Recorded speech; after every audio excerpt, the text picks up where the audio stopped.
네, 안녕하세요. 오토타임즈 김서환 기자입니다. 오늘 만날 차는 기아의 대표 준중형 세단이죠. K3입니다. 2018년 2세대 출시 이후 드디어 첫 번째 부분 변경을 거쳤는데 어느 부분에서 또 차이를 보이고 라이벌 아반떼와는 또 어떤 부분이 다른지 지금 바로 한번 살펴보시겠습니다.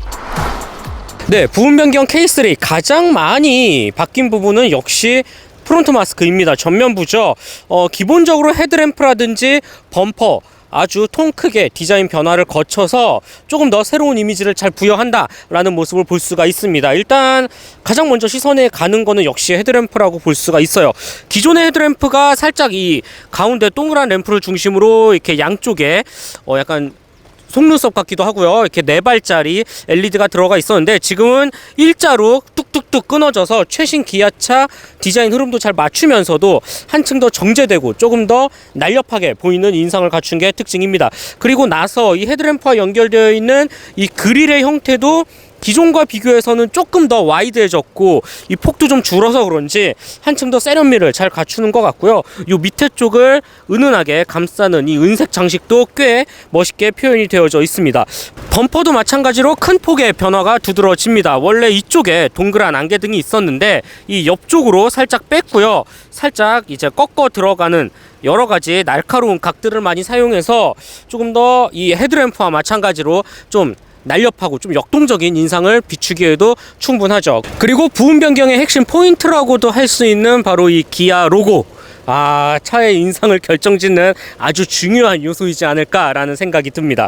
옆으로 한번 보실까요? 자, 옆에 뭐가 바뀐 건지 알 수가 없어요. 그 정도로 뭐가 변화가 있어 보이지는 않고요. 휠 타이어 정도만 한번 짚고 넘어가 볼게요. 일단 225, 45R, 17 금호 타이어가 매칭이 되고요. 휠 역시 17인치 사이즈에 조금 더 살이 많이 들어가 있어서 그런지 좀 더 스포티한 감각보다는 한층 더 차분하게 톤 다운을 시키는 역할에 표현이 되어 있는 휠을 장착한 것 같아요. 물론 조금 더 역동성을 가미한 GT 모델이 있죠. 그래서 이 정도 휠 디자인만 갖고도 저는 충분히 수긍을 할 수 있겠다라는 생각이 들고, 요 안쪽에 공기 통로가 살짝 뚫어져 있어요. 그래서 여기서 바람을 통과시키는 이런 부분 정도도 하나의 포인트라고 할 수 있겠습니다. 이외에 옆모습은 다를 게 없고요. 바로 뒤쪽으로 넘어가 볼게요. 네, 옆은 너무 바뀐 게 없어서 제가 좀 난감했는데 뒤는 그래도 설명드려야 할 부분이 좀 있는 것 같아요. 기본적으로 테일램프 구성도 기존과는 큰 틀에서는 다르지 않지만 역시 안쪽 구성을 딱딱딱 끊어지게 요즘 기아차들 아주 많이 하는, 특히 기아 세단 라인업에서 아주 강조를 하고 있죠. 확실히 좀 패밀리 룩을 맞춘 모습을 잘 볼 수가 있고요. 범퍼 부분도 꽤 많이 달라졌습니다. 기존의 K3 같은 경우는 약간 이렇게 삼각형 식으로 되어 있어서 좀 약간 디자인적으로 좀 조잡해 보이기도 하고요. 좀 균형감도 살짝 해치는 감이 없지 않아 있었는데 이제는 조금 더 안정적인 모습으로 잘 돌아온 것 같아요. 물론 방향 지시등은 기존과 같이 이쪽 범퍼 하단부에 위치해져 있고요. 벌브 타입으로 되어 있지만 그래도 딱 디자인적으로 조금 더 변화를 주었고, 이 양쪽에 거대한 유광 블랙으로 아주 넓게 조금 더 장식 포인트를 줘서 그런지 차가 전체적으로 조금 더 차분해 보이면서도 안정적으로 균형감을 잘 맞췄다라고 볼 수가 있을 것 같아요. 램프와 범퍼 디자인, 그 다음에 요 기아 로고까지 정도가 부분 변경 신형 K3 외관의 특징으로 꼽을 수 있습니다. 네, 부분 변경 신형 K3 실내에 들어왔습니다. 실내도 뭐 그렇게 많이 바뀐 부분을 찾기는 쉽지가 않죠. 일단 기본적으로 그나마 좀 디지털 요소를 많이 강화를 해서 뭐 조금 더 좀 최신 트렌드에 맞췄다 정도까지로만 봐야 될 것 같아요. 일단 기본적으로 요 풀 디지털 계기판 여전히 멋있습니다. 기아차에 두루 사용하고 있고 디자인 그래픽도 다 똑같이 공유를 하고 있죠. 그래서 특히 운전 모드 바뀔 때 이런 구현 과정이 너무 이쁘게 되어 있어요. 그죠? 네, 이런 부분은 확실히 좀 보는 맛이 난다, 요즘 차답다라는 이런 아주 좀 운전자 그리고 이 차를 구입하는 소비자에게 좀 만족도를 아주 높여줄 하나의 포인트 요소로 분명한 것 같습니다. 그 옆으로 넘어가 보시면 이 부분 보시죠. 이 센터 페시아 가장 위쪽을 차지하고 있는 모니터 크기가 커졌습니다. 정확히 말해서는 좀 더 옆으로 넓어졌죠. 기존의 8인치 대신 10.25인치 사이즈를 자랑을 하고요.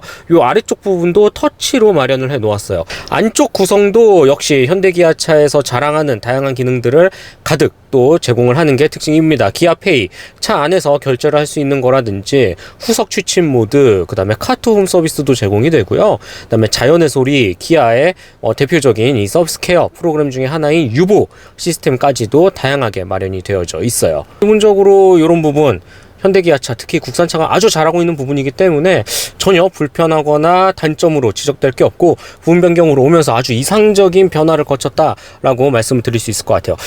이 외에 이 아래쪽 버튼류의 구성이나 다이얼, 그 다음에 뭐 전체적인 변속기 주변부의 모습은 기존 기아 K3와 똑같습니다.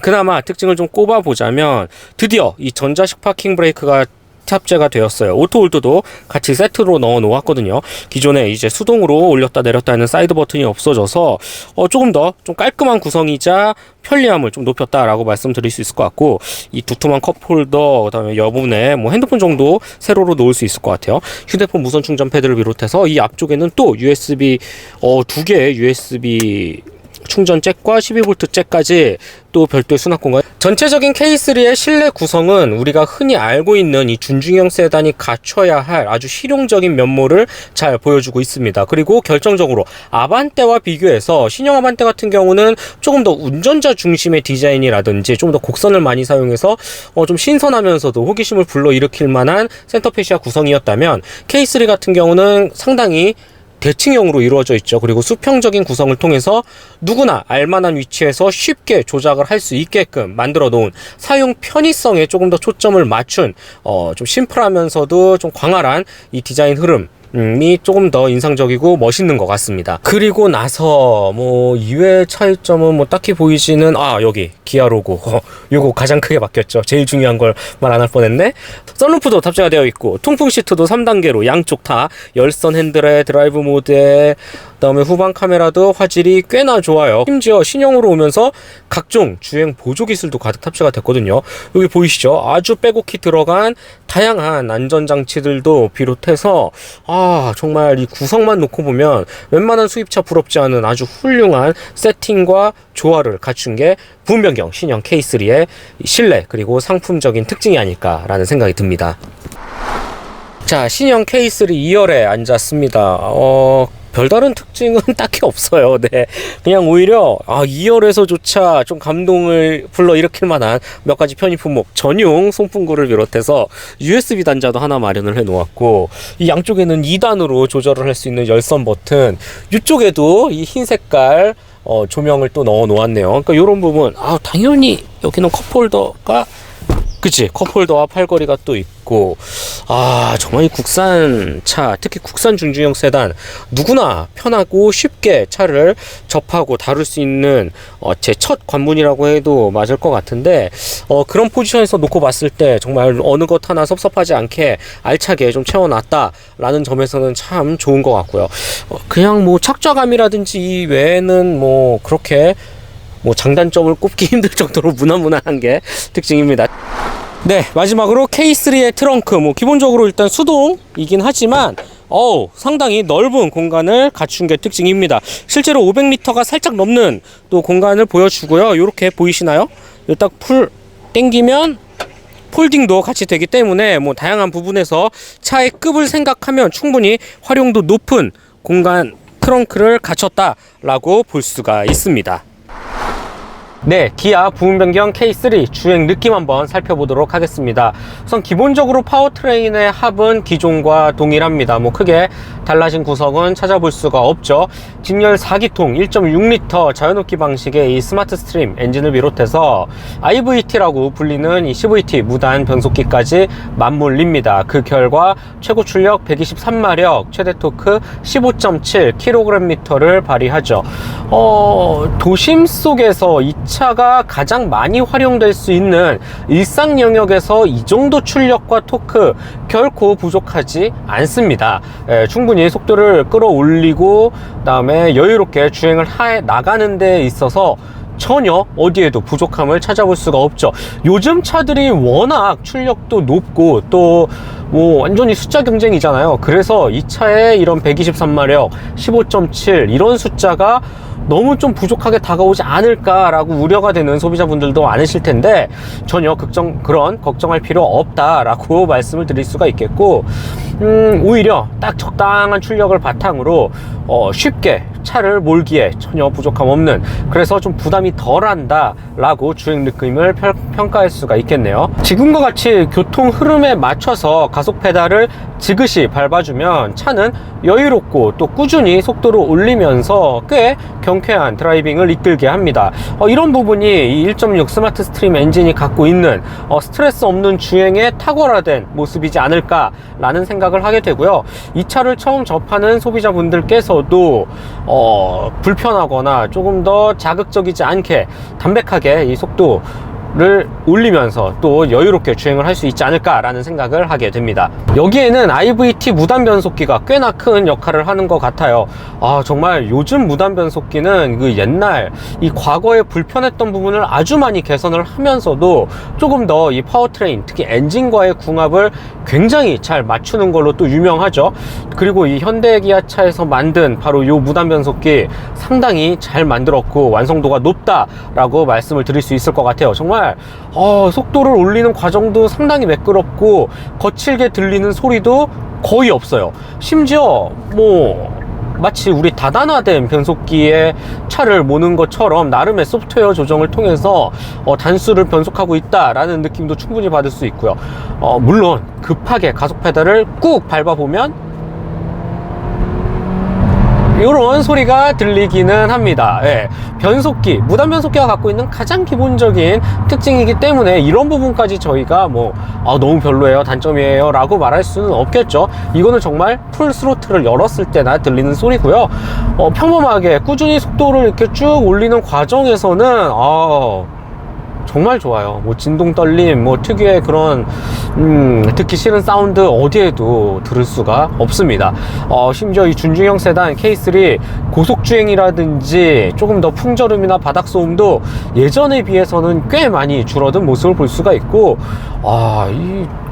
진짜 이 정도 가격에 이 정도 상품 구성을 갖추고 주행 완성도까지 잘 끌어올렸다, 높였다 라는 점에서는 참으로 놀랍고 또 아주 좋은 부분이 아닐까 라는 생각을 하게 됩니다. K3가 갖고 있는 이 타깃층 그리고 차의 성격을 미뤄봤을 때 지금과 같은 엔진과 변속기 조합 상당히 이상적이고 아주 마음에 든다 라고 말씀을 드릴 수가 있고요.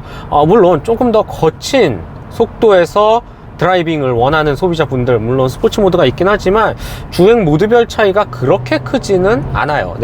그래픽만 정말 이쁘게 표현이 되어 있고, 실제로 나가는 반응이나 이런 거는 가속 페달, 이 스로틀 반응이 조금 더 예민해졌을 뿐이지 그 이상의 무언가 짜릿한 맛을 주기는 좀 어렵거든요. 그래서 저는 이 스포츠 모드보다는 이 노멀 모드에서의 만족감이 더 높았던 것 같고요. 물론 이 차가 조금 출력이 부족하고 좀 답답하다 이러면 우리에겐 또 GT가 있잖아요. K3 GT도 선택지에 있기 때문에 이 정도 지금의 이 K3 세단이 갖고 있는 1.6 스마트 스트림, 그 다음에 이 무단 변속기의 조합, 이 정도만 갖고서라도 충분히 차의 역할을 잘 해낸다 라고 말씀을 드릴 수가 있습니다. 이 스티어링 휠의 반응도 예전과 비교해서는 정말 일취월장으로 상당히 부드러워졌고 또 이 조작감이 많이 향상됐다 라고 말씀을 드릴 수가 있고요. 서스펜션은 예전의 준중형 국산 세단과 비교했을 때는 확실히 단단해졌어요. 정확히 말씀드리면 좀 탄탄해졌다 라는 표현이 조금 더 맞을 것 같고, 그래서 이 승차감이라는 부분 크게 해치지는 않지만 과속 방지턱을 세게 넘거나 할 때는 조금 더 이 앞뒤에 충격이 조금 전해지는 게 사실이긴 합니다.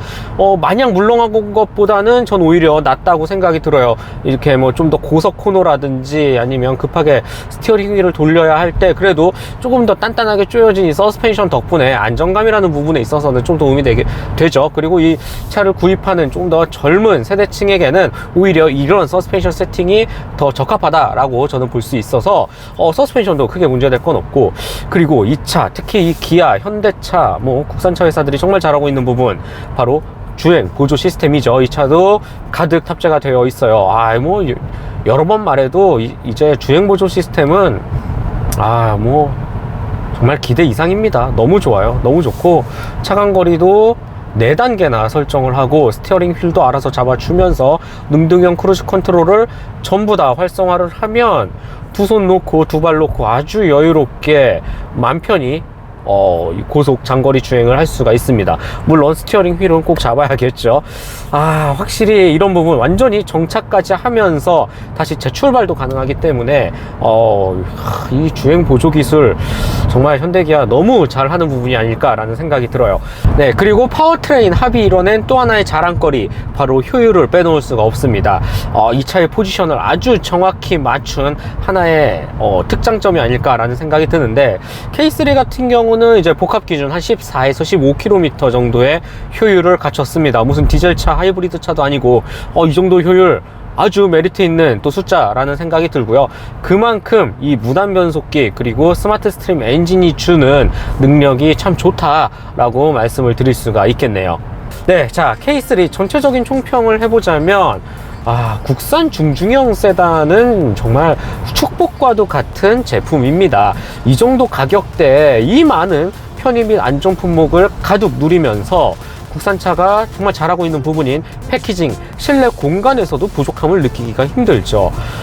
부분 변경으로 오면서 조금 더 스타일을 세련되게 다듬고 최대한 긁어 모아서 아낌없이 다 채워 넣었어요. 신형 K3 정말 메모리 시트, 크렐 오디오, 통풍 시트, 디지털 계기판, 전자장피, 디지털 요소도 가득 들어가 있고요. 어느 곳 하나 크게 흠을 잡을 수 없을 정도로, 마지막 코스트 가격까지 말이죠. 이 차 같은 경우는 1,700만원 중반대부터 2,000만원 중반까지 가격이 형성되어 있죠. 아주 매력적인 또 가격이에요. 요즘 워낙 SUV가 대세이기도 하고, 같은 체급이라면 SUV가 조금 더 비싸서 가격대가 좀 많이 위로 높아져 있는 게 사실인데, 그래서인지 2천만원 초중반에서 합리적인 구성만 잘 갖추면 꽤나 만족스러운 차를 또 구입을 할 수 있다라는 부분에서는 분명히 이점이지 않을까라는 생각을 들게 하네요. 일단 기본적으로 예전에 뭐 SM3 있고 뭐 쉐보레 크루즈 있고 그 시절과는 좀 많이 다르죠. 선택지가 많이 줄어들긴 했습니다. 만대와 함께 국산 준중형 세단의 양대 산맥을 지키고 있죠. 그런데 이 라이벌과 비교해서 완전히 다른 신선한 이 모던한 맛을 아주 잘 살리면서도 구성으로도 이 이상적인 부분 변경을 통해 완벽히 또 돌아왔기 때문에 누구나 쉽게, 특히 이 차를 처음 구입하는 뭐 사회 초년생이 됐든 운전 초보가 됐든 다양한 남녀노소 불문하고 누구나 쉽게 또 부담 없이 차를 몰 수 있겠다, 접할 수 있겠다. 그러면서도 국산차의 기술 발전까지 합리적인 가격에 확인할 수 있는 아주 좋은 차가 아닐까라는 생각을 하게 됩니다. 네, 지금까지 오토타임즈 김수환 기자였습니다.